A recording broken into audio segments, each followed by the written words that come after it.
Hello, everyone. Welcome to another episode of New Kinship. This is TJ, and I'm happy to be here with all of you. And we actually have a surprise treat.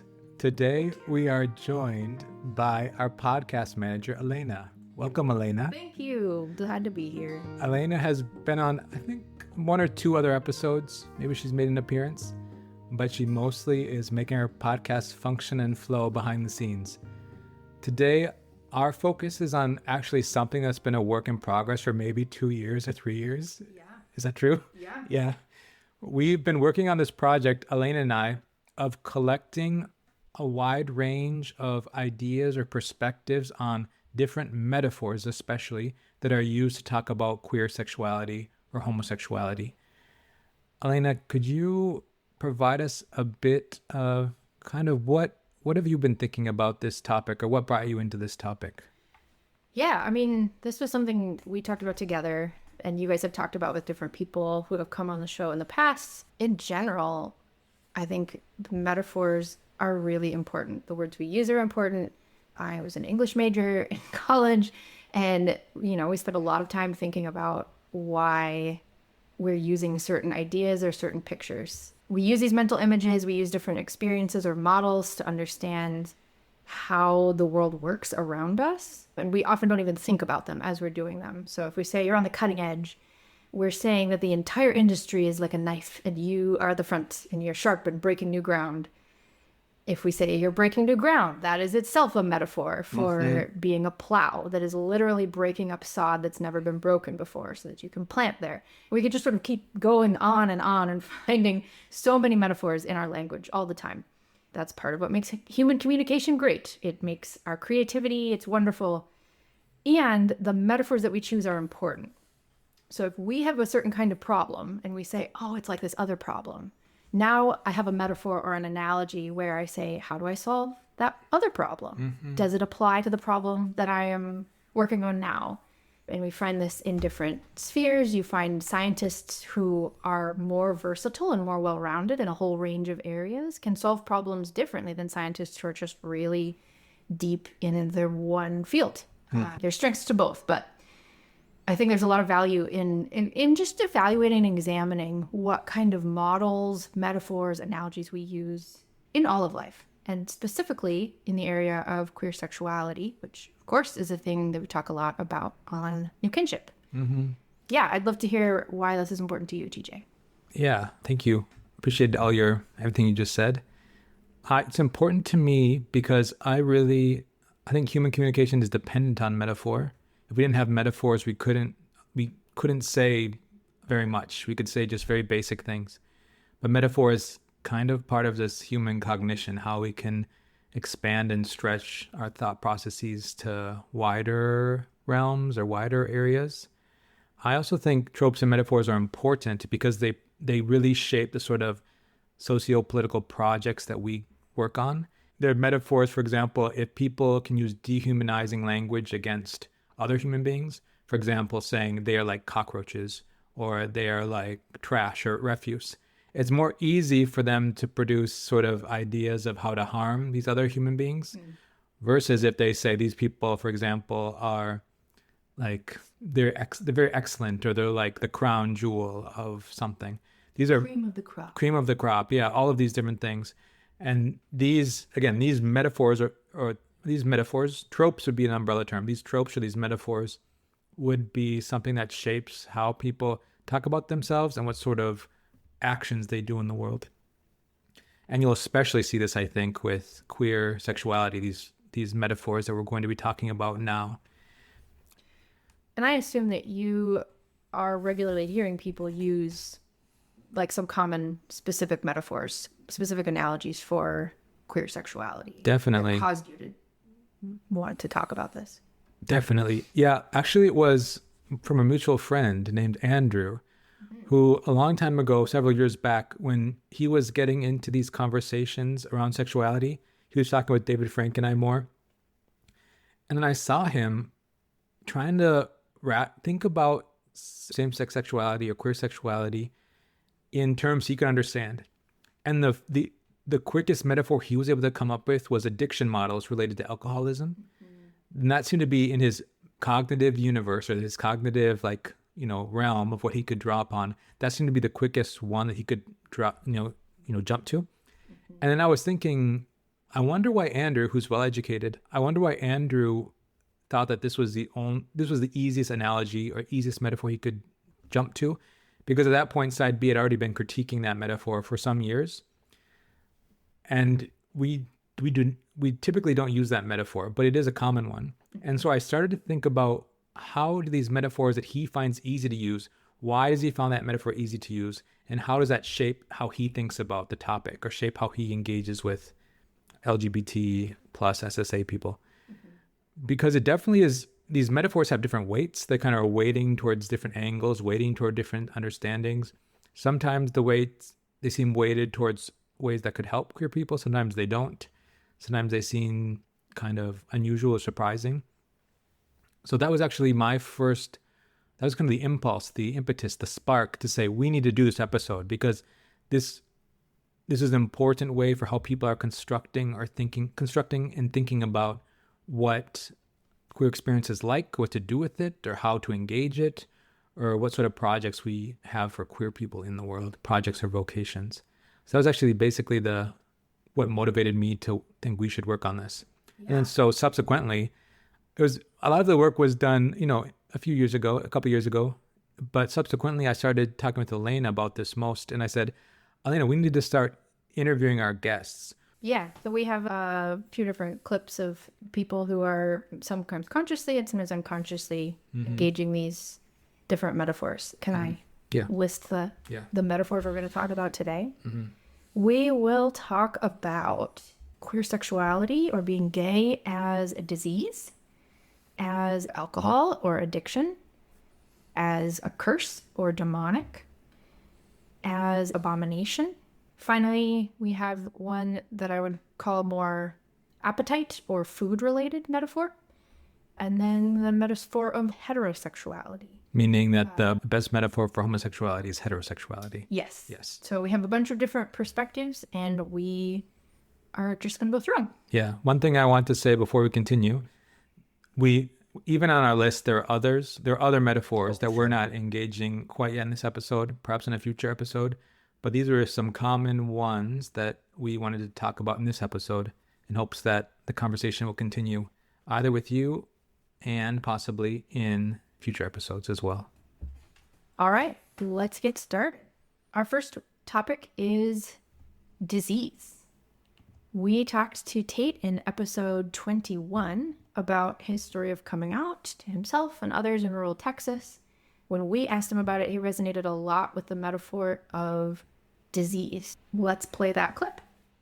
Especially as I was growing up and the conversation started to expand to be about same-sex attraction, homosexuality, and gay marriage, and all these new concepts that were just barely reaching the little rural town I grew up in.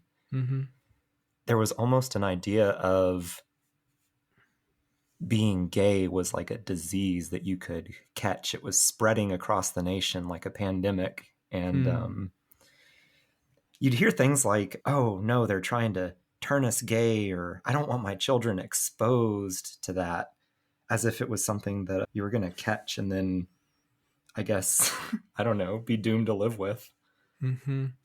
Who was the they that was often being seen as those who were spreading gayness? Oh, gosh. That would be... It was mostly my family outside of my own nuclear family that I lived with. So I'd hear this mostly at cousins' reunions. I'd hear this at going to lunch after church with family. The conversations nearly always turned toward current events and politics. So you'd hear a lot of unfiltered opinions about the latest news. Did your relatives propose a cure for the disease? Or is it just seen as once you get this, you are permanently diseased with this? Oh man, TJ, gayness? That's a great question.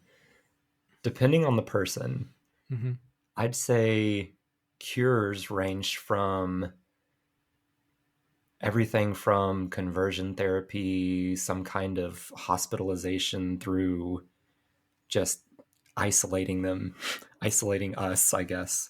And keeping us away from everybody else who is not affected yet,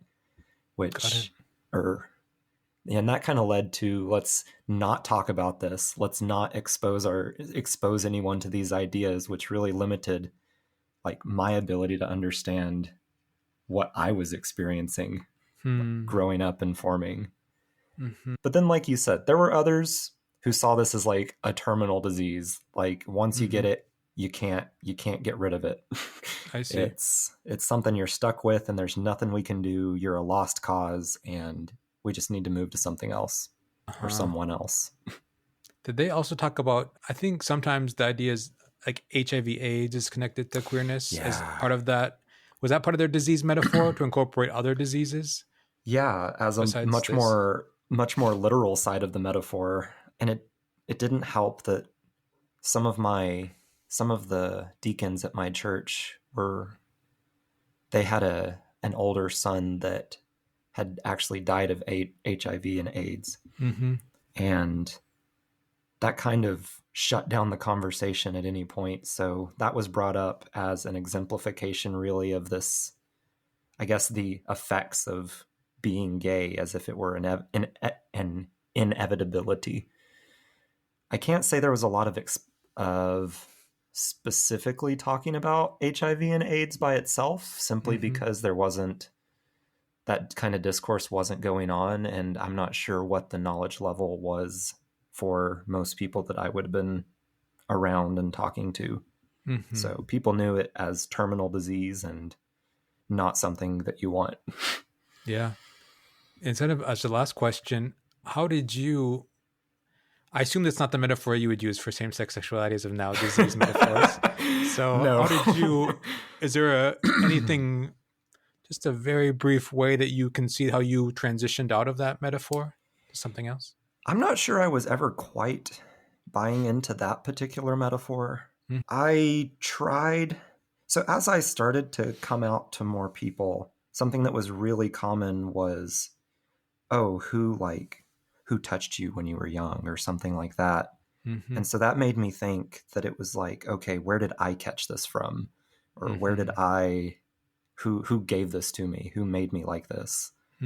And the more I thought about it, the less I could identify any event or any action that anyone had done that I might have caught something from. So at that point, it's pretty easy to just say, oh, this is not how this is transmitted. Therefore, disease model, not good model.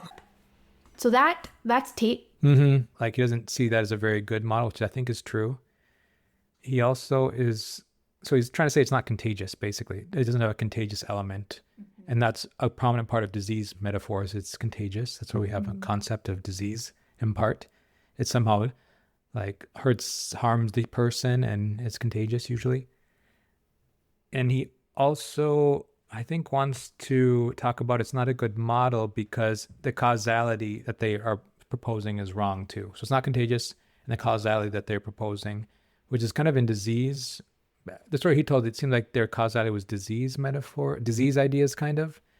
Like, but I guess maybe he didn't talk about causality, but my assumption was when I hear him is he's talking about causality. He didn't say what they thought his people thought the cause was, but just that it was, there's a line of causality that's like a disease that impacts someone negatively, including getting HIV/AIDS, and then kind of. Yeah. I wanted to ask you, TJ, where do you see the strengths in this metaphor? Where do you see it highlighting something true? Like, are there any pieces of it that are relevant? And then where does it fall short, cause harm? Like, what are the limitations of this metaphor? I definitely think limitations and shortcomings of this metaphor are, I think queer sexuality is not contagious in the way that diseases are. That doesn't mean that there may not be some population of people, I suppose, who, if they engage in a same-sex behavior sexually, that might open something up in them where they might want to do that more and more. That could be possible, but it doesn't seem, to my knowledge, to be a large human population. But basically, it's not contagious, and it's not contagious if you're in the same room as a gay person. It doesn't mean you're going to become gay. Yeah. If a gay person gives you a hug, it doesn't mean you're gay. if a gay person is one who teaches you in school, it doesn't mean you're going to become gay. Like none of these contagious models don't work. And thinking about the I guess another thing is causality, which I think disease often shows, is talking about these vectors of how you get sick and how you kind of continue on from there. What are the vectors that cause sickness? How do you get sick and how you're contagious to others? Those can be 3 ways of thinking about disease. And I'm saying this as a non-medical person, so I'm no expert, but yeah, I think disease brings up that there's some line of causality, whereas a lot of queer people, I think my understanding of my read of contemporary science is there's a genetic component to queer sexuality. Often there's maybe prenatal or prehormonal in the womb, and there can also be environmental. And it's this complex mix. A lot of diseases are too, but diseases like flu and stuff, I think, are less genetically connected. Yeah. Though there are, of course, things that we call sometimes diseases which are from like genetically in a person. What would you say to people talking about, I think they use this both to talk about sexuality and about gender. You sort of see this trend in young people, like children, who are more likely to identify as queer, as gay, as trans, if they know someone else who has that thing, who would also identify that same way. Yeah. Actually, I think that might be one strength of this model, because you could talk about that in terms of social contagion, which is a disease concept, disease-related metaphor. Yeah, people are social creatures, and they will often change depending on their social surrounding. And they're often looking to fit in or to gain prestige or to avoid something that is seen as bad. And so that might be, if let's say in a context, like maybe I think some of the youth in the US, being gay is seen as edgy, interesting, like there's something special. They might kind of move towards that way. Or if they don't want to be like a straight basic person, they might say, I don't want to be straight and basic. I want to be something else. And for other people, they kind of want to feel like they want to explore, or maybe they, have some sort of sense of exploration, like they're going beyond the bounds or the common thing. Or maybe they also still like it because they don't want to feel like they have to have a very firm label, which is the same sort of premise. So I think that can be social contagion, I think is real. And I think people can be doing that for different ends, even if they themselves are not what we would call queer typically. And again, I use queer, the definition I usually prefer is the American Psychological Association, which is basically this is paraphrase, but basically someone who has exclusive or predominant attractions to the same sex. And that's physically, emotionally, maybe spiritually, like in these different ways. And a lot of people can take on the term without that necessarily being the case. It's possible. Not everyone does that. Some people can. And that's what I think is happening. So I think, but I'm trying to right now think about if there's any goods to the disease model. Like you asked me for limitations, shortcomings, and then any strengths or goods. I can't think of any good, actually. I mean, you just named an area where it could possibly be descriptive. We use the word contagion, even though we put social in front. Yeah.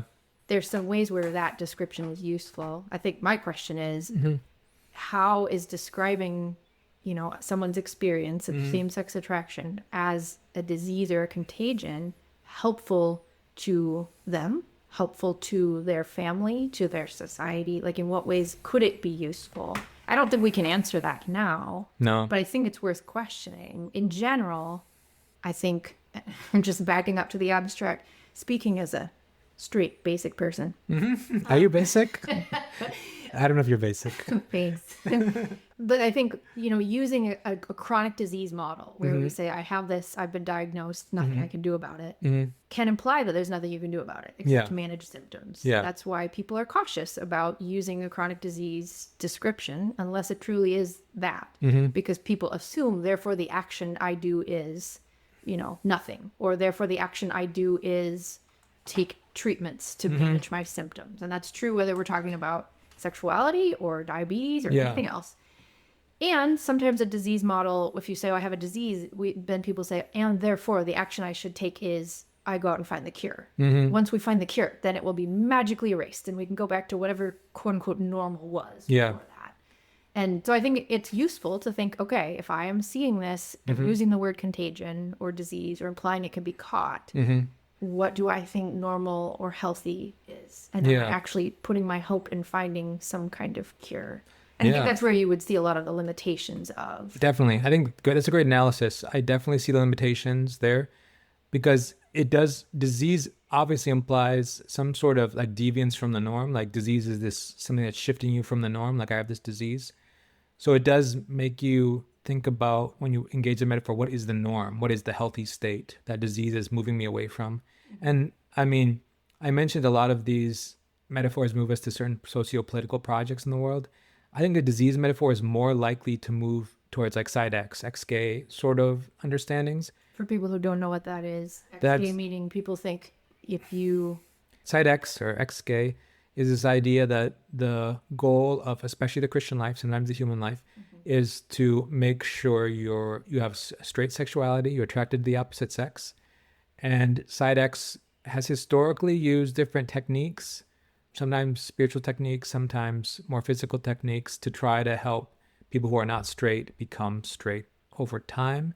And they see that as the goal of a good human life is to become straight. And that's how you can, I guess, be good before God, maybe. Some of them will go that far.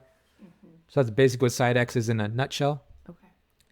Side X. Sort of end goal. Because like this is the sickness, right? This is the disease someone has. They have a queer sexuality.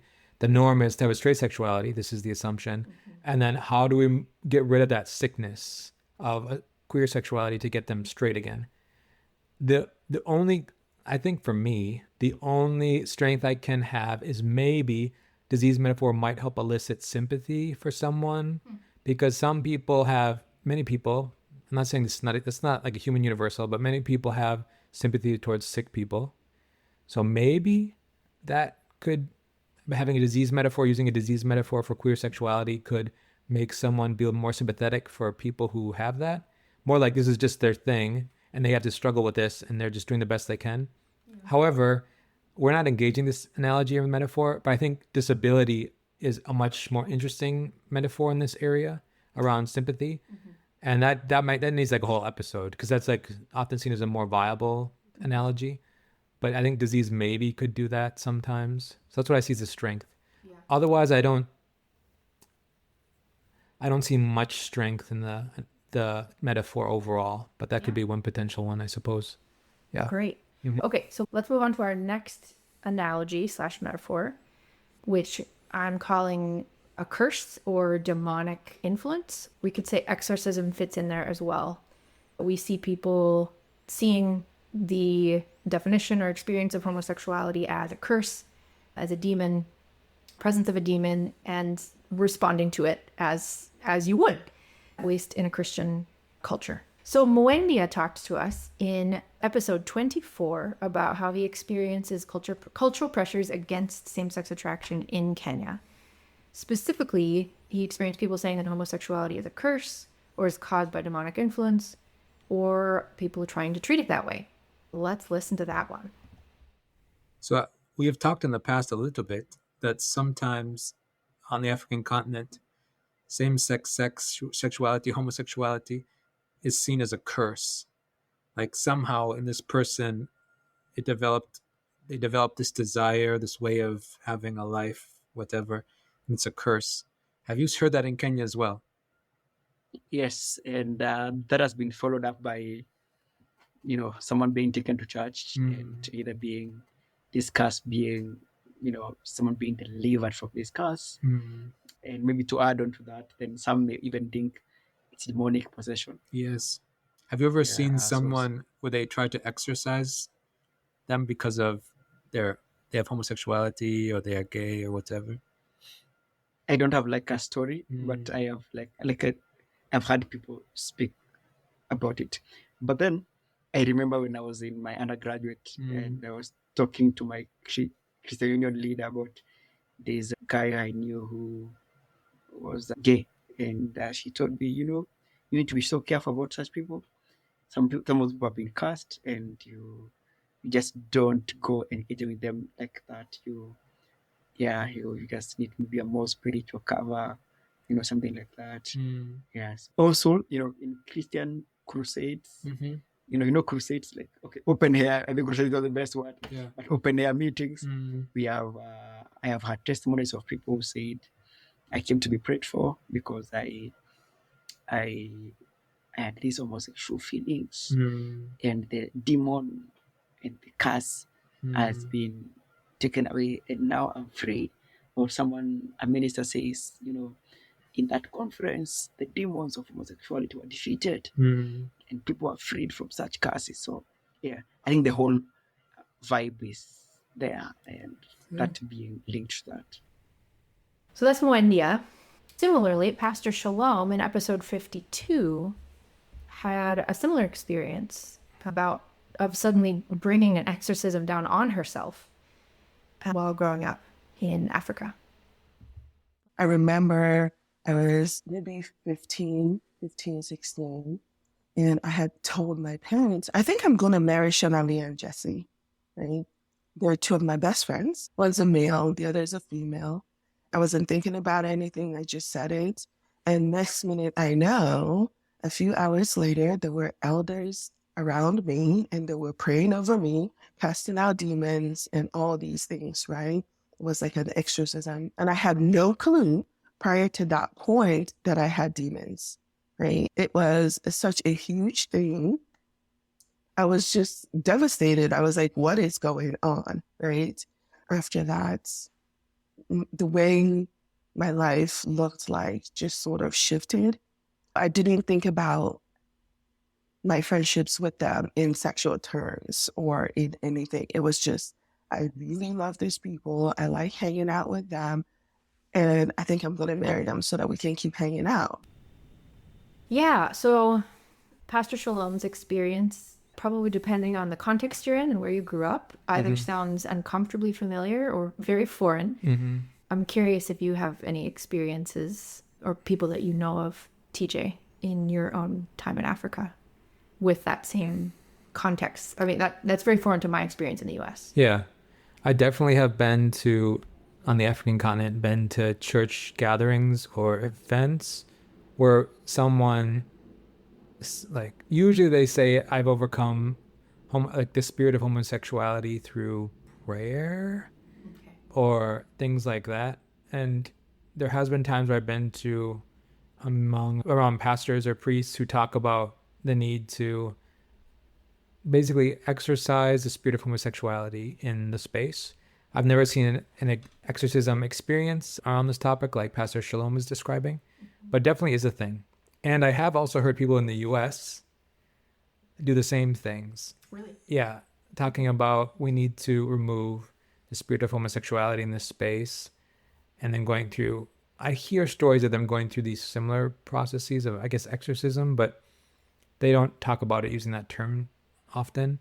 But it's things like going to a special space, going through a very devoted prayer, usually prayed by someone else over them or others. So yeah, I've definitely heard of it. Interesting. And it often intersects, I think, with a lot with charismatic or Pentecostal people and groups. And actually, I have to say, this is another one, disease models, but also these exorcism, curse, and demonic oppression models. They also are part and parcel, I think, of what we call Side X. Okay. I think Side X relies on both models most strongly. There's another model they rely on too that we'll talk about, but they rely on this model pretty strongly to kind of produce the sort of actions they want in the world of converting someone from this state to that state. And I think it makes sense that if you believe that someone has a demon or demonic presence that is affecting them negatively, naturally you would try to do whatever you can to fix that. Totally. To ask God to intervene and to change that. Yeah. Which is why it is so important what understanding we have of the world, what analogies we're using, or in the case of saying someone has demonic influence, they don't mean that metaphorically. They mean that literally. Yeah, they're talking about that literally, these people. Yeah. So there's a metaphorical version of this, of people saying it is like that. And there's the quite literal, believe that an exorcism is required here. Yeah. And it's interesting because for me personally, based on how I think of the world, there's an intersection because I easily imagine demonic oppression from lust. Like, this this inappropriate, evil sexual appetite that someone might have, which I think is one way of thinking about lust. But I differ with queer sexuality. I don't think that's demonic oppression, but lust, I think make so. a distinction between queer sexuality, like experience of same-sex attraction, Yeah. and lust. Yes, I Those would. things can overlap, but they are not the same. They're not the same. Yeah, the way I think about it, they're not the same. So I see that as for me, that's actually one strength, kind of, isn't that some of these, in general, I would say I think this is a poor model. One possible strength is sometimes, insofar as same-sex sexual, I guess someone's experience of same-sex sex could be lustful. I could imagine that praying for freedom from maybe demonic oppression for lust or something is good. I think that's good. But I, dissent pretty strongly from praying against the sexuality, I guess. Yeah, maybe if someone was hoping that through that prayer / exorcism, that they would no longer experience any kind of attraction to members of the same sex. I mean, I think there's many people who I have heard just get disappointed by that not happening the way they had hoped. So I think another strength is that this does recognize kind of wider aspects of reality. Like there's reality beyond just the physical, material reality that are kind of an operation around the human person. I think that's a strength. But I think it's pretty weak otherwise. Something else I was going to mention as a possible strength. Got a lot of possible strengths for something you think is pretty terrible. Well, I think it's pretty terrible, yeah. But I do have to, it's not good. It's good to give things their due and then talk about why they're wrong. But the curse analogy, I think, is trying to, oftentimes in my African context, is talking about generational curses, which are these curses that exist over generations. And I think that kind of keys to the fact that experiences of queer sexuality can be among family lines over generations. And that seems to be biological or epigenetic predominantly, but maybe not only. And I think that curse metaphor was seeing it seen as a generational can be pointing to a real phenomena in the world that, queer sexuality can run in family lines. And it's good to point to real phenomena, I think, usually, so I can appreciate that.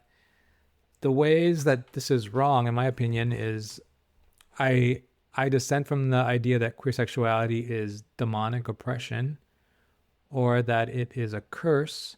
I think there has goods and bads, but it's just sort of part of the world, and God can have intentions for that. In a way, I think God's intentions for demonic oppression is just that it be, ended by the power of the Holy Spirit, not that it's God's intention to have demonic oppression be the norm for the human person.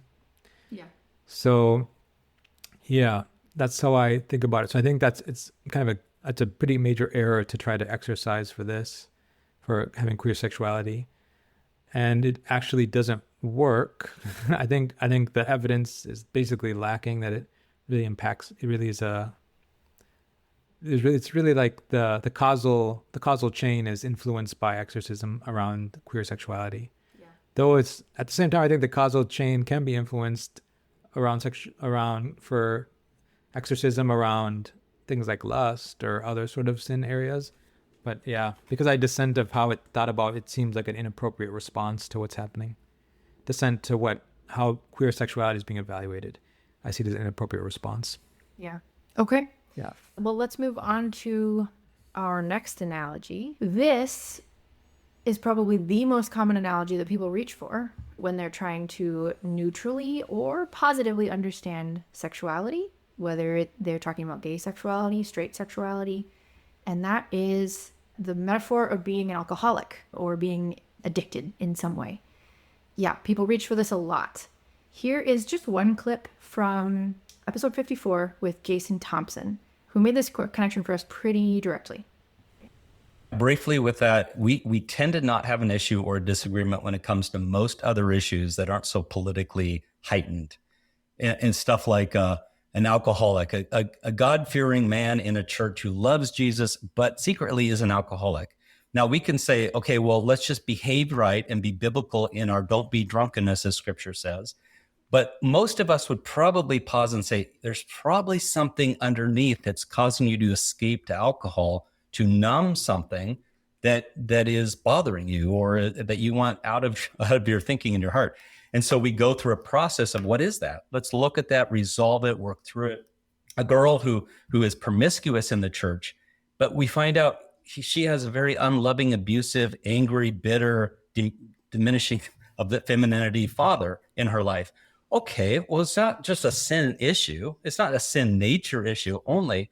This girl needs love. She needs to resolve, maybe forgive her dad and walk in a newness. So when we look at other issues that we struggle with in humanity, we don't tend to have a big of issue. But right as we talk about same-sex attraction, we're like, well, wait a minute, there's nothing to resolve.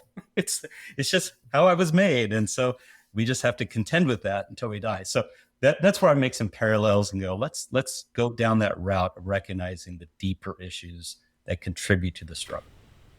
So in this clip on this episode, Jason was talking about his ministry's work specifically, which includes supporting people who would consider themselves straight. But what I think is interesting is the analogy that he reaches for, and that his ministry, I think, often uses, is that of an addiction metaphor. It's something that's super common, and I think he just did so very naturally. And I think it's demonstrating the way that his ministry is serving people and helping people understand the perceived sources or causes behind their sexual attractions. And they're using an analogy of addiction and therefore reaching for the tools of addiction.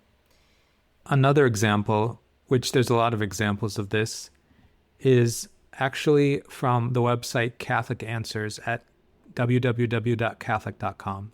And this is about homosexuality.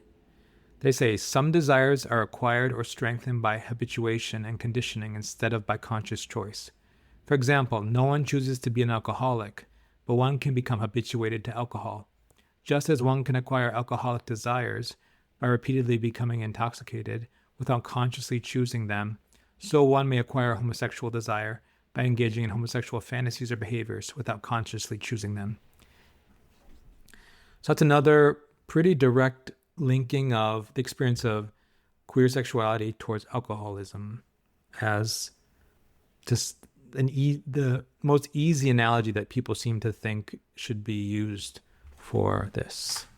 Yeah, I hear this one very regularly. And again, as with many metaphors, I hear it very unconsciously. People are, people that I am talking to, many of whom have maybe not spent as much time listening to kinship as I have, are looking for a way to understand, often sympathetically, same-sex attraction and how that operates. And that's the metaphor that they reach for. Yeah. Is saying, okay, well, how does someone who's an alcoholic do it? How do they process this thing in the world that they are experiencing an attraction toward that they don't necessarily want or are trying not to act on?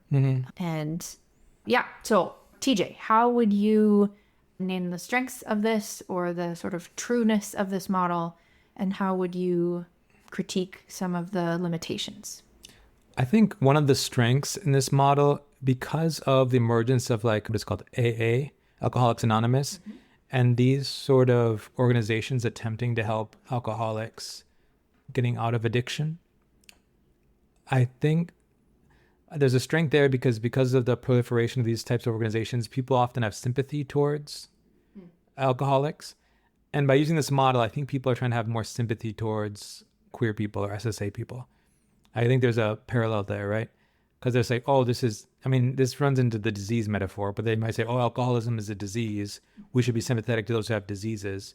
People are trying to become unaddicted. We should have sympathy. Yeah. So that can be a strength. I think the metaphor can allow sympathy. And I think that could be a whole episode in itself as well, talking about addiction, thinking of friends who work in addiction, have research in addiction recovery, and they would be the first to tell you there are a wide range of understandings of what exactly addiction is and how much of it is a disease model actually useful for that. Interesting, yeah. There's a lot to dive into in that. Yeah. But yes, it for sure can produce more sympathy. Yep. Sort of sympathetic support. That'd be a great episode to pursue because I think yeah, at least the general discourse I hear is people using alcoholism as a disease model most. Though I think it might be more complicated among specialists. Another strength that I think of this model is when I talk to people who talk about alcoholism, they often recognize the etiology, how it emerged, is both somehow genetic predispositions and also social engagement, it's basically multi-factor ways of emerging. And I like that it's multi-factor. I don't think it's the same thing, but I like that they kind of recognize there's genetic components, there might be social components, maybe there's something else, environmental, yeah. Physical, all of these. And I appreciate that recognition of multifactorialness, even though, again, I don't think queer sexuality is the same as alcoholism, but I just appreciate that understanding. Yeah. Yeah. Okay.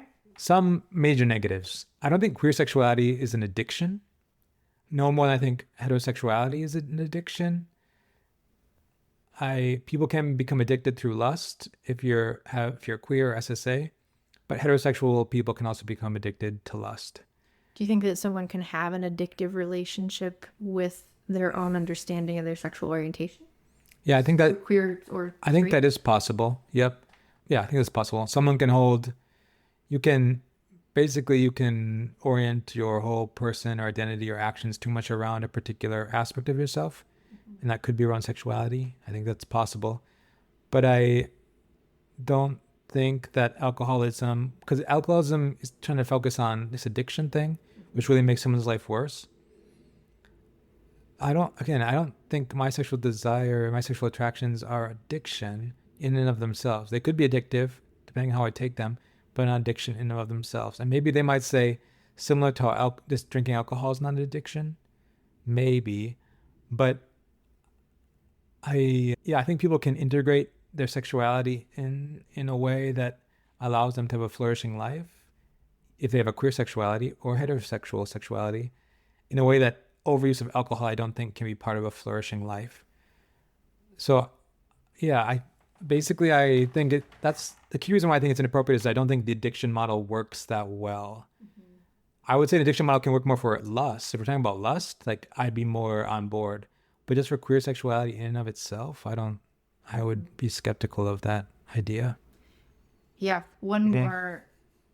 I want to say, if you are taking an alcoholic metaphor, then in some ways that leads to saying, well, for some people, a little bit of alcohol is okay, but for others, it's not.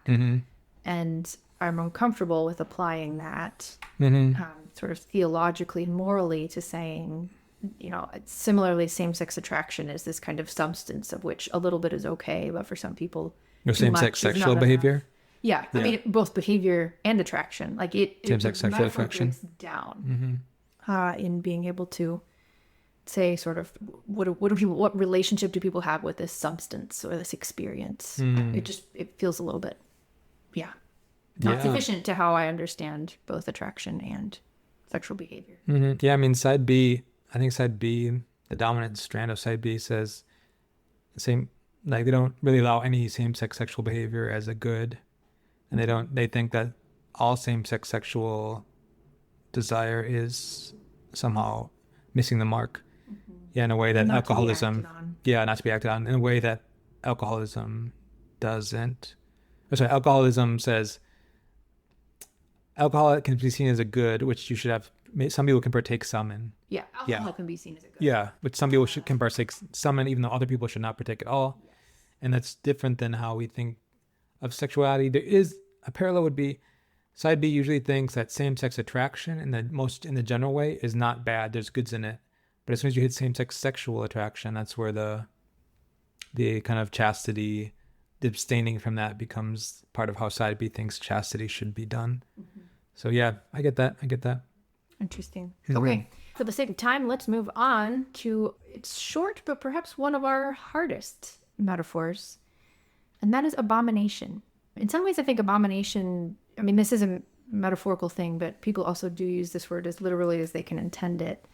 It's very harsh. This word actually shows up in the Bible quite a bit, or at least the word that we translate into English as abomination. But it's often used for things like denouncing injustice and poor treatment of strangers. But there's also one place that it shows up in Leviticus, again in English translations, when referring to sexual acts between two men. I assume that for most of this word use comes for, or the implied posture comes from. Yeah, TJ, people don't use this in secular circles. This is being used in Christian circles. Where have you heard this used often in the circles that you run in? Yeah, I hear about it. I mean, okay. I have heard about it historically when I was younger, and then especially on the African continent, yes, I've heard about it. I hear about it less in the US these days because I think it's seen as sort of a kind of backwards, I guess, way of thinking of sexuality, abomination, or it seems like this oddly religious sort of category. Like, why would you say that? It's just weird and cringy and something like that. But I have heard it. I don't hear much in my current life, but I have heard it in the past. And as I think it's riffing off of that, the common biblical translation that's in Leviticus that you're talking about. That's specifically in Leviticus 18:22. And for example, in the ESV, it says, "You shall not lie with a male as with a woman. It is an abomination." And there's a few other translations use abomination, not all. NIV uses detestable. So just different terms, but this category that it's basically this major moral failure or this major assault against good order or something like that. So I have heard it, but less commonly these days. Yeah. So you talked with our friend Remy about an experience of people using this term. Let's roll that clip. My name's Remy. I'm from Wisconsin. I am a queer person. I experience gender dysphoria and same-sex attraction my whole life. And yeah, this topic of the word abomination hits very close to home. Mm-hmm. How has this word impacted your life, especially maybe in your Christian circles that you've been part of? Yeah, so this word, after, thinking about this and kind of just reflecting on it, abomination is a word that I have kind of been haunted with my entire life. From hearing people speak about people like me with that kind of wordage, as well as people treating me in a way in which I am an abomination without exactly saying the word, "You are an abomination." Okay. So outcasting, condemnation, isolation, othering, all those kinds of things, like the untouchable. I've definitely experienced much of that. So is this word actually used in like church circles? Like they'd actually use this direct word to talk about some of these topics around sexuality or gender? Yeah. So sadly, I have been in like Christian small group environments, as well as sermons in which it has been used in a targeted way towards the LGBTQ plus community. Why do you think people use this term rather than some of the other terms that might be used for same-sex like attraction or sexuality, like disability, or sometimes people might use like alcoholism or disease or other sort of metaphors people use? Like, why do you think they focus on abomination? Ooh, baby, I wish I knew, but I guess what I would say is I think there is bigotry, unfortunately, within the church. And I think there is, as Deuteronomy talks about, God hating unbalanced scales. And I think there are unbalanced scales in the kingdom of God in this specific context when it comes to the LGBT community. And I think there are people who genuinely just hate, and it's easy for them to condemn something that may have nothing to do with themselves. But also, I think there might be, on the flip end of that, people who are dealing with such internalized homophobia themselves, or transphobia, or queerphobia, that they just have that hatred within themselves of themselves, that they need to express it outwards towards the other person that may be very visibly or openly queer or identify in that kind of way. And in order to maybe feel better about themselves, they need to cut that person down and destroy them. But I also think like the Bible does have wording that is difficult, and I think people, if they're coming to, let's say, like the city of Sodom and Gomorrah, right? My entire life, I've had that story weaponized against me, and have had people literally say the really only reason why that city was destroyed was because of homosexuality, and that this is an abomination.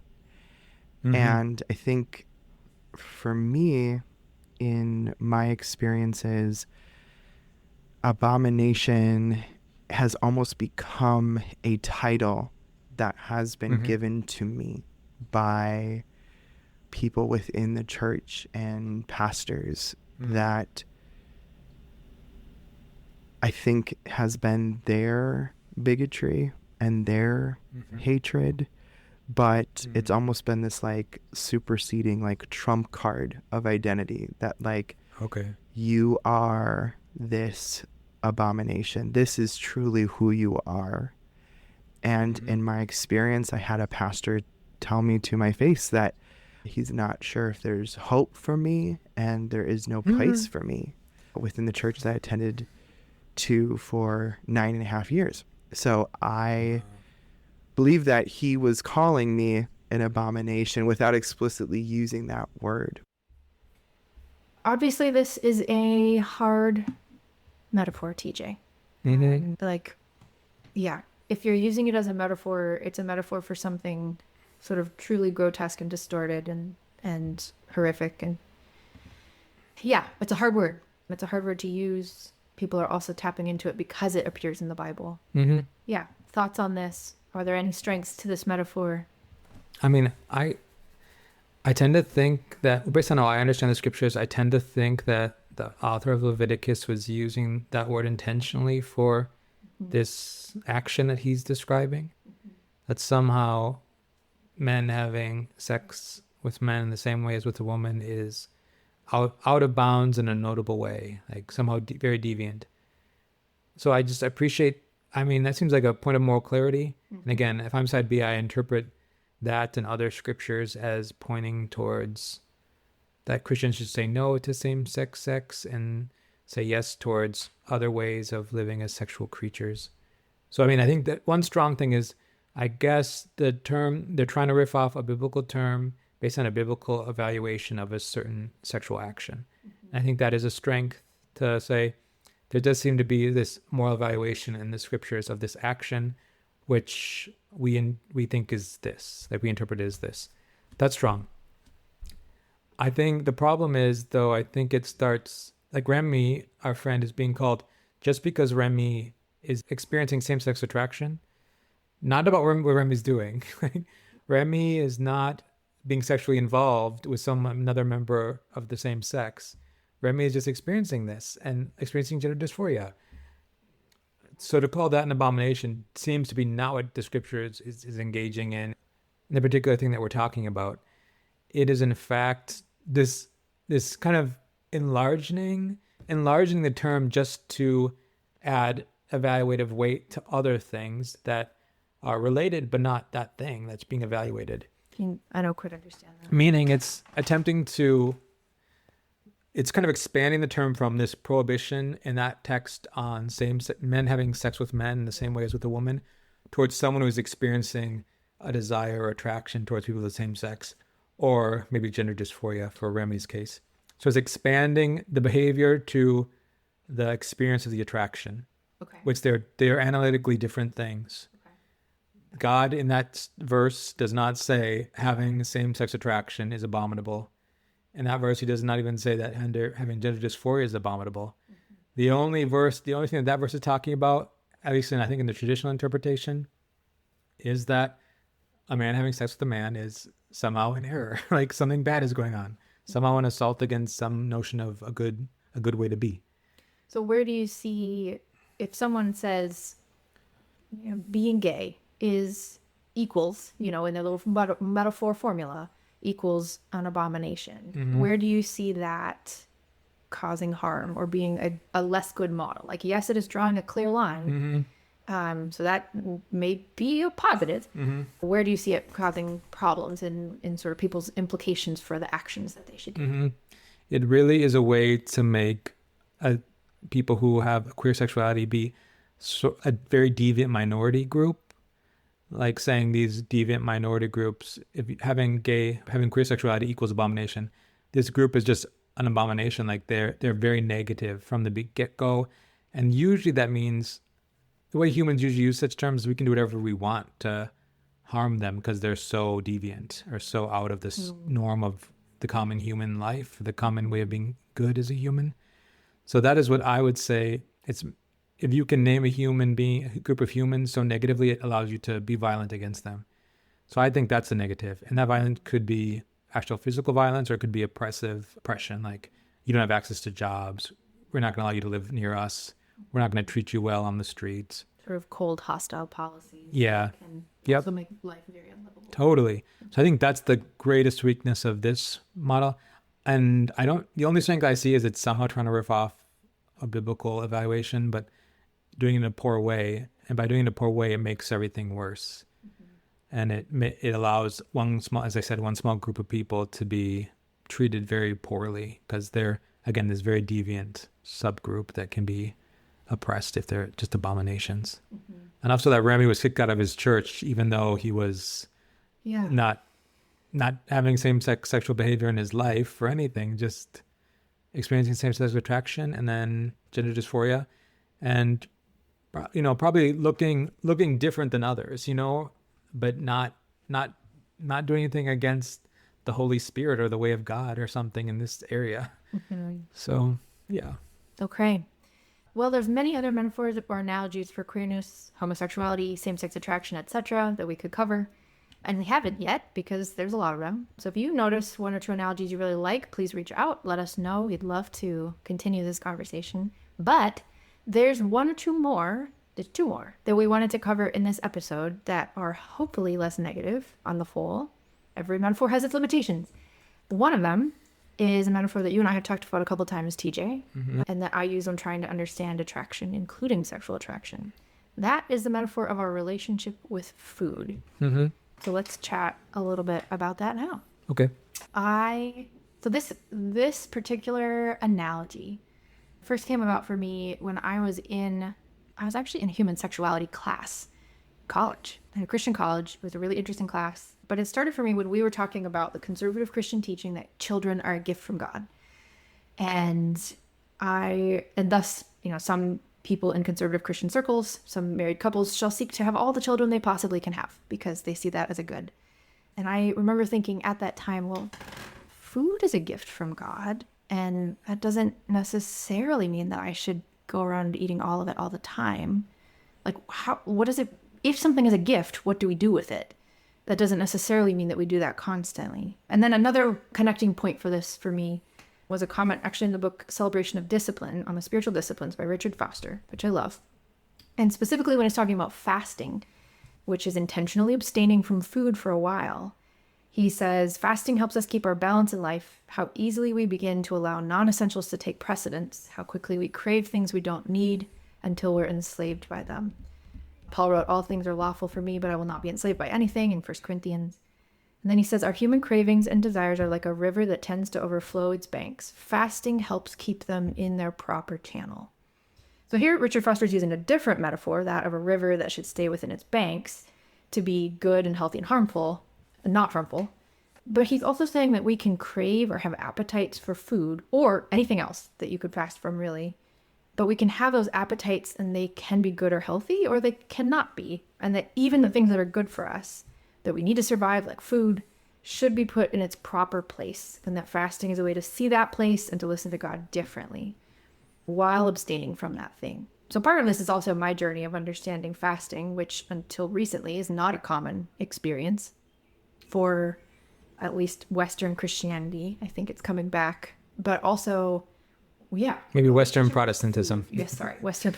Specifically, the Christian traditions that I grew up in did not talk about fasting, except maybe like fasting from social media. But fasting from food was just less common.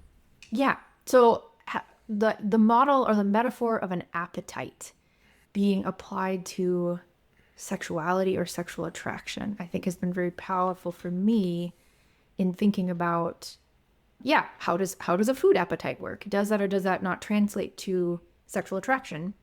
Because everybody who's human has some kind of relationship with food. We don't all have great relationships with food, but we all have to eat it. We all have to consume it in some way. And so what kind of relationship we have with that? How do we think about feeding our appetites? Are they good or not? I might really have a sweet tooth. The next person might not. We're going to have different ways of needing to satisfy that or say no to that thing What are we cultivating? Like if I spend a long time not eating sugar, I'm actually way more sensitive to it because I have cultivated an appetite maybe for more savory things. Yeah, what are we naturally drawn toward or away from, and what do we do with that? So there's a couple things that I think about in the way this analogy works on the topic of sexuality. Stop me anytime. One, I think sexuality can be described as an appetite. We call it an attraction, which is a general predisposition toward someone or something.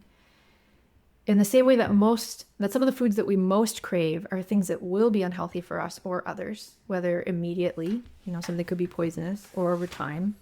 I mean, we could look at something like tobacco or smoking. So not all sexual attractions are things that we should pursue or act on, and that's true whether you're gay or straight. A couple other ways I think this analogy works is to say, just like we have a lot of complicated emotions around and discomfort, at least in the US, around the topic of obesity and what it means to be consuming food in an unhealthy way, which is not the only cause of obesity. So we also have some parallel challenges with the topic of queerness around being gay, same-sex attraction. We have in certain circles, a lot of discomfort with even covering the topic. We have a lot of challenges around obesity. What causes it? Is it actually a problem? What can we do about it, if so? And that feels really parallel to me to the challenges in the Christian church, at least, with talking about people being gay. Yeah. Some of the questions that we have around obesity, and again, I am not an expert in this, but I, in various times, have spent a lot of time around nutritionists and other people who are thinking a lot about how we talk about food, how we talk about being, overweight, which in the US is very often just a deeply uncomfortable topic for us to talk about for good reasons and bad.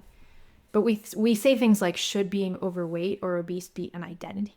Is that something people should take on? Some people do, some people don't. Is obesity a kind of disease model where some people's bodies are just prone to gaining and holding more weight? If they are, that means something different about how we respond. Is obesity actually a personal choice, or is it caused by our individual choices that are harmful to our own bodies? If you believe that, that means that you're going to respond differently to people who look like they're overweight, or if you yourself are seeing it as a problem for yourself. When we talk about obesity, are we actually talking about the vice of gluttony? That's particularly unpopular in the US, but it's also in a range of do we see this as a moral failing somehow? How much of this problem, if you even want to consider gaining weight as a problem, is actually due to individual choices and actions versus an entire environment that makes it almost inevitable that Americans are going to gain weight, etc., have an unhealthy relationship with food? How much of this is actually environmental? Do we have a distorted sense of what beauty is? Should we just change our sense of what is beautiful to be more accepting and less image focused? For the last 100 years or so, the Western world has decided that unhealthily skinny people are beautiful. That's a subjective thing. It brings up all of this stuff about whether someone's health is more physical, their physical health is more important than their emotional health, of how they're treated in society. Yeah. Anyway, there's a whole dump of questions that are specifically about physical body health and relating to food, but I think every one of those could translate to how we are treating sexuality, sexual orientation, whether or not it's someone's identity. Thoughts, responses? Yeah, I think it's really helpful. I like this metaphor a lot. You should write something about it on our blog. One way that I connect with this is thinking that my chastity has something of a fasting in it, in a way that married people don't. They might fast from. Married people don't fast from sexuality to the same extent I do. Of course, married people might sometimes fast for a time from. Do you mean from having sex? Yeah, from having sex. Sorry, from having sex. Married people might sometimes fast for a time from having sex in their marriage, but their marriage is not mostly about fasting from sex. Sex is usually part of most marriages. It's healthy. It's not. Yeah.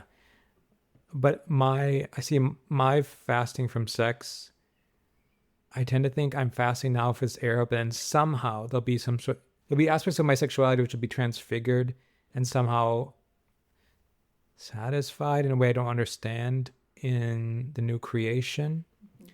And my sexual energies can be, I think in this current life, can be oriented towards good things, but I'm still fasting from the act of sex in this age, in this time. So I appreciate the fasting actually the most. That reminded me of food, but that means when I really hear an analogy, it means, or the way I hear it is, some people have to fast forever, not forever, but for a long time from something, and technically forever, I guess, in this case. And that can be okay. And that's sometimes how I kind of feels like an equalizer, sort of like I'm fasting for essentially forever, or for the rest of my life, at least, rest of my life in some way from this. Then I think I'll gain something that will somehow be important from that fasting in the end. And other people don't have to fast from the same thing I have to fast from. And their level of fasting is somehow different from just sex itself. And yeah, that's how I usually connect with this metaphor, particularly the fasting. Basically, the fasting aspect of this is most interesting to me. It's kind of most provocative or evocative of something. Yeah. I mean, I think the discipline of fasting, which different parts of the world are recovering, and I've encountered more people using fasting for health purposes, right? Not spiritual discipline purposes. Yeah. Where they're saying, I'm fasting for this amount of time to lose weight. Yeah. But fasting's been around for religious purposes longer than Christianity has been around. Like, it's a very old common thing. And I think if sexuality is describing a kind of appetite, then the practice or discipline of fasting can teach us a lot about how we seek God in and outside of our relationship to sexuality. And that, I mean, that's true whoever you are and whether you're married or not. The fasting can have things to say about both areas of the world, about food, about sexuality. I do kind of have this mixed relationship to this understanding of appetite, though, because I kind of like that it's an equalizer between queer people who have queer sexualities and people who have maybe heterosexualities, that everyone has an appetite. But it still is a bit hard in the experience to say we all have appetites, but man, I have to fast from this thing for like next level more than you, or for a much longer period than you. So I mean, and I think that it's not a... It's a limitation. It's a limitation. I don't think it's a major limitation, but it is, I think, a small limitation. And part of it's mostly limitation, I think, because the experience is hard. Like me personally, I don't in principle usually feel that, let's say for some reason I had an allergy towards cinnamon. Let's say that was my thing. Cinnamon's good, enjoyable, but I should probably fast for it. Otherwise it somehow is detrimental to me. Yeah. And then you, on the other hand, can eat your cinnamon toast, your cinnamon buns, your cinnamon, whatever you want. That does not seem to me to be like particularly unjust. It's a tragedy, but not unjust. But it becomes harder when it's something that is notably desirable, like sex. Even though I still think there's a tragic element, but it's just a more complex sort of experiential evaluation is what I'm trying to say. Yeah. Even though I think it's kind of in the similar to me, there's resonance between the kind of two different evaluations. I agree. The things that when I think about this, there's two major limitations of this metaphor that come to mind. Where if we say, someone's sexual attraction is like someone's desire to eat food, great, but everyone needs food. Yeah. You will die without food. You will not die without sex. Yeah. And I think, that's actually contested in some parts of Europe, in some circles in the US, where people seem to think that it's sort of a basic human right and expectation that adults should engage in sexual activity. Or I don't believe that. And that is certainly not true in most religious circles. There's plenty of people who have lived their entire lives very thrivingly, including Jesus and the Apostle Paul, without it. But I think it's a limitation that's worth naming, to say that one of these, we were talking about an appetite that, not everybody's hungry for food, but everybody needs it. And it's not a parallel in this world. And then another one is a little bit more complicated, again, in these health circles that have been in before. This metaphor can anchor itself on a measure of success or righteousness on the word health. Like what is healthy, what is good for you, in this sort of understanding of balance and wholeness. Health is a really difficult concept to describe. I have heard many people argue about it. It's a moving target, because bodies are themselves moving targets. They're organic, they change, they grow. What do we mean by health is not a sort of individual state.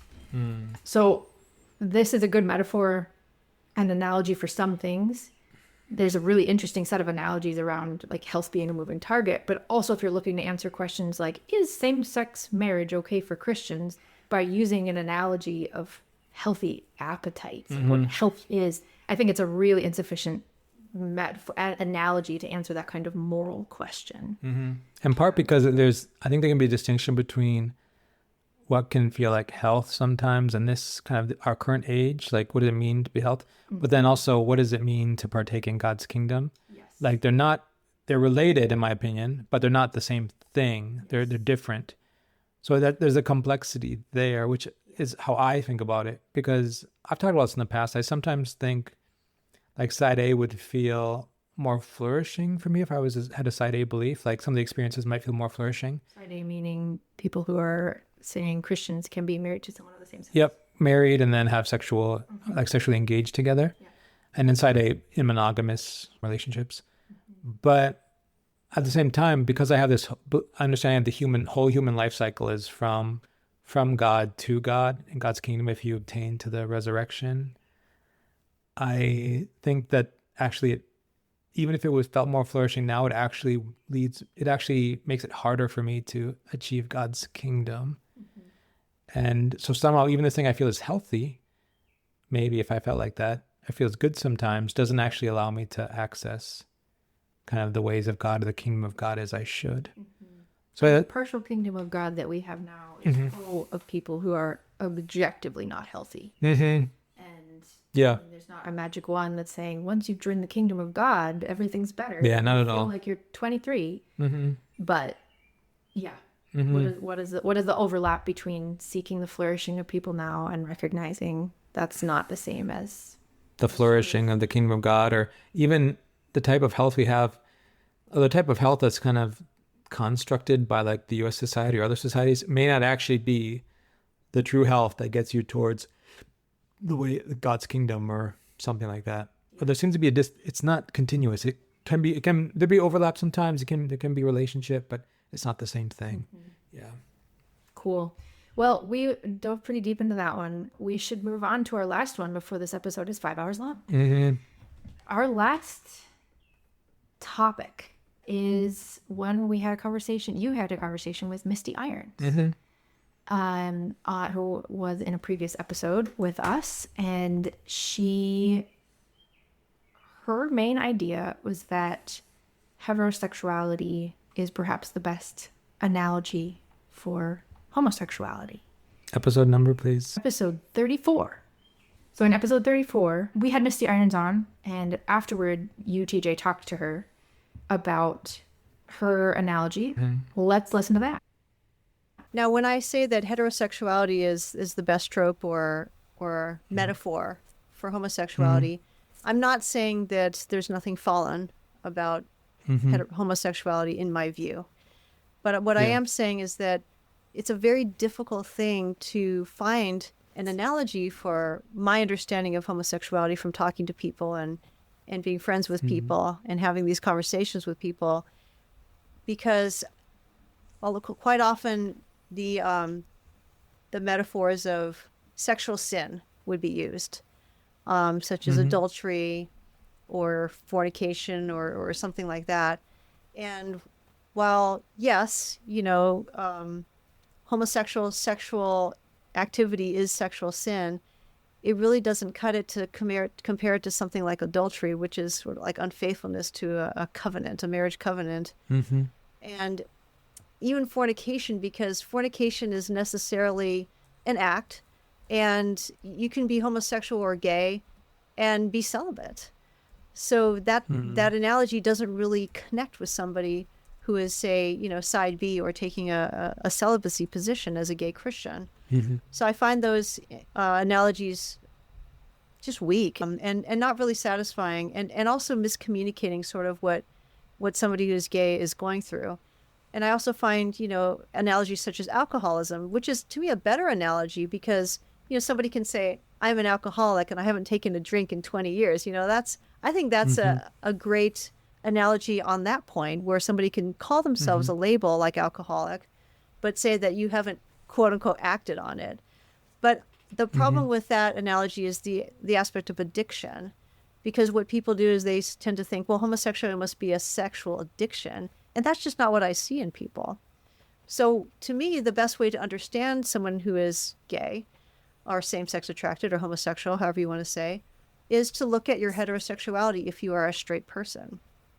And that's something that a lot of straight people don't do, because we just sort of take for granted that, well, everybody is straight and should be straight, and my feelings are normal, and so they don't need to examine those feelings. But I found that by examining what heterosexuality is as a heterosexual person, it has given me the best way to understand what somebody's going through who is same-sex attracted. TJ, any initial thoughts on this?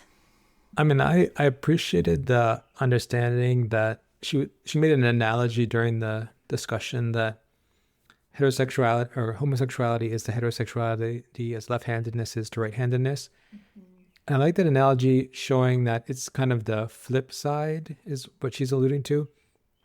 We could also talk about population distribution, where most human beings are right-handed and most human beings are what we would call heterosexual.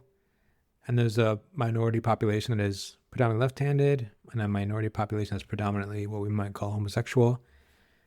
So I kind of like that too. But I like the way that she's attempting. I like the analogy that she's working on, because she's trying to equalize, make it the same.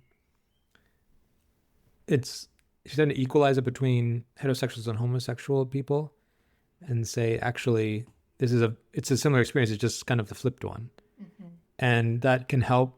She, from her position as a straight woman, she thinks that can help people understand what it's like, and not just use it, I guess, solely in disease models, which a lot of the previous models we had talked about are kind of disease oriented. Looking for a fix. Yeah, fix, looking for like, you're notably deviant. This one's more like we each have experience of sexuality, and they're similar. Yeah. They're just the kind of the opposite, like flipped, but similar. It's not this radically different thing that you can't understand at all, period. It's just different. Then maybe the best way to understand someone else is to first understand some aspects of yourself. And that seems to me to be a strength. I do notice that her goal, as she's describing this, is to understand someone else's experience. Obviously, if your goal is to try to solve a problem, you're going to be looking for a different metaphor. Yeah, which is a good point. And so, yeah, the way that you understand this thing does change the metaphor that you use, and the metaphor that you use changes how you respond to the thing. Yeah, totally. She's seeing a lot of resonance in a metaphor that is far more neutral, because her goal is to understand the experience of people that she knows and loves. Yeah. That's a good, I think. And it was interesting. She said, I think a few times in the selection we shared, that she does still see homosexuality as fallen too. But she didn't get into this. I think when talking with her, I think she would say heterosexuality is also fallen, but less fallen maybe. I'd have to ask her again. I don't know. I'm speculating now. I don't know what she would say exactly. Yeah. But and how we parse those words out. What do we mean by fallen? Totally. It's very theological. But she's trying to make this common understanding and equalness between the two kind of experiences. And then still, again, I was trying to think, she did marry neutral. She also says this, it might be is fallen, homosexuality is the way she talks about it. So she might be willing to use other analogies sometimes, but I mostly appreciated this idea of this kind of common neutrality. But I think the weakness is, you can say this, but then someone might say, yeah, but then why can't I do the same thing you do, flip side? And so then I think you have to have some sort of other metaphor, which, if you're going to make an evaluative claim, that somehow can help someone understand something's awry, or is like missing the mark, or is somehow not right about same-sex queer sexuality. So the way I think about it, I have to say, if I'm side B, that there's some aspect of queer sexuality which is wrong. But for me, that doesn't make the whole thing wrong. It just says there's an aspect of it that's wrong, but not the whole thing. That's how I think about it as a side B person.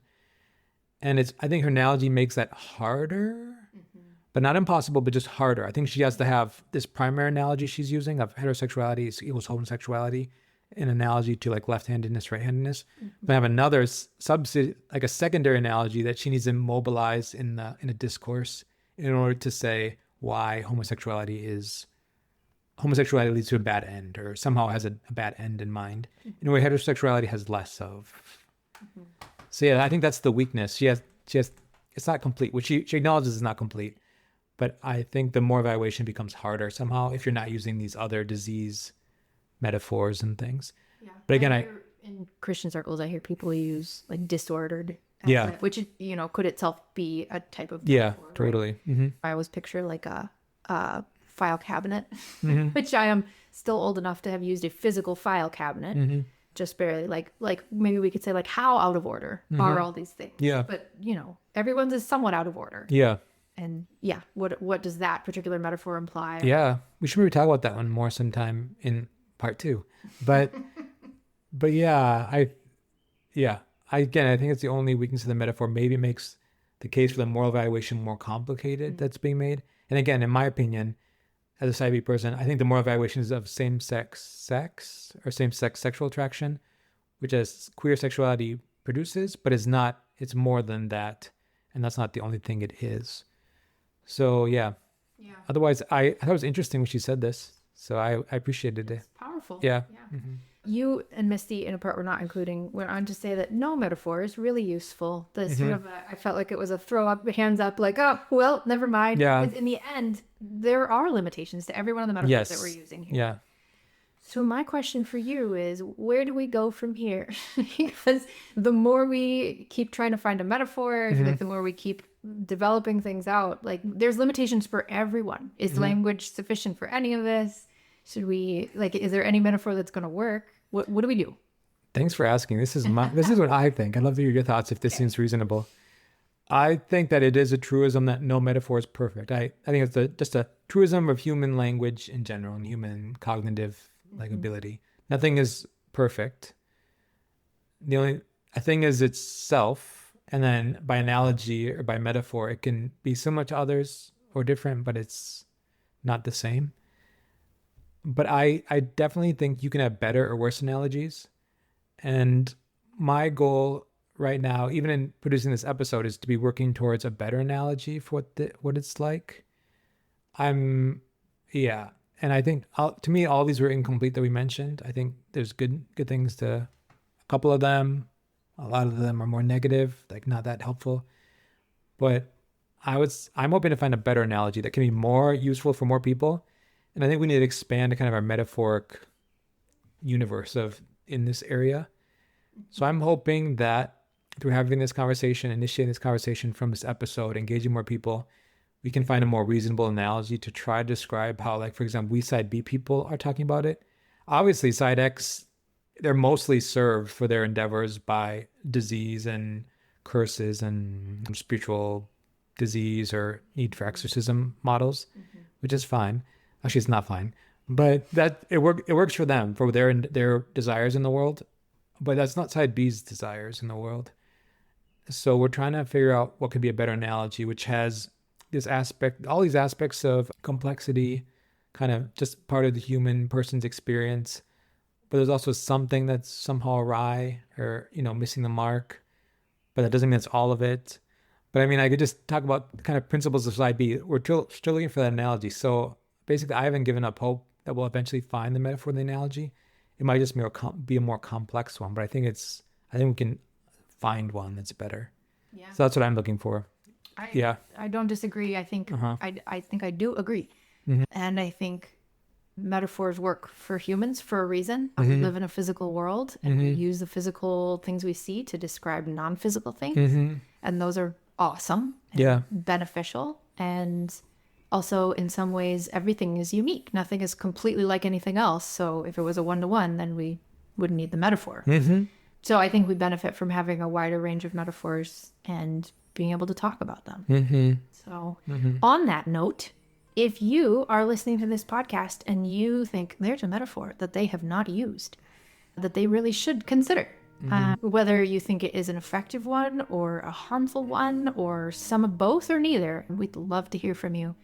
I don't think people realize how often podcasters would really, really like to hear from the people listening to their episodes. Yeah. Please feel free to send us an email. That contact is in the show notes. Find us on Substack and send us a note there. Yeah, we'd love to hear from you. We would love to explore more of these in a future episode. Kind of other ways that people are talking and thinking about sexuality in a way that hopefully can help us all grow and continue to serve each other and serve God well as we do it. Yeah, definitely. All right. Thank you, everyone. Yeah, until next time. Till next time. Bye. If you want to support our work, tell a friend about it. Share an episode that you enjoyed. People who value this podcast usually find it through someone. If you'd like to help us cover costs, you can also become a supporter on Substack. While all episodes are available to current and future listeners, paid subscribers get a couple extra sign-up perks.